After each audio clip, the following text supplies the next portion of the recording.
The air compressor from AM.CO.ZA works off a three-phase power supply. The three phases and the neutral get attached as you see here. Switch the compressor on over here, and then go to the display panel and press start. It will take a few seconds, and once it starts up, you can go to Menu and Maintenance. Here you can check your running hours for your oil change. Oil change is due every 2,000 hours. Remove these screws and change the oil filter. You can check the oil level over here and add the oil over here.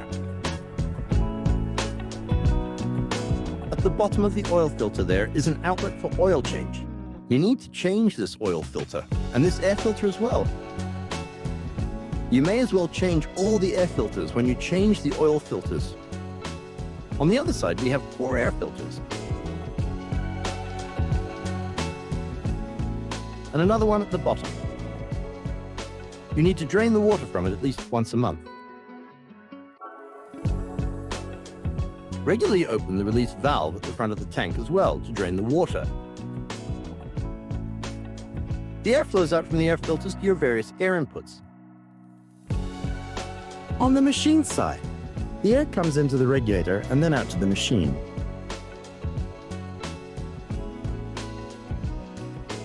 An airflow can also be attached to a nitrogen compressor.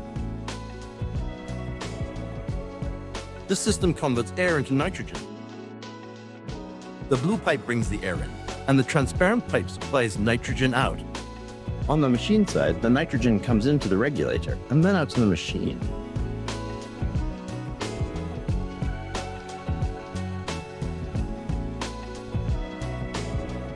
You can find out more on the air compressor from AM.CO.ZA on Pilus.co.za.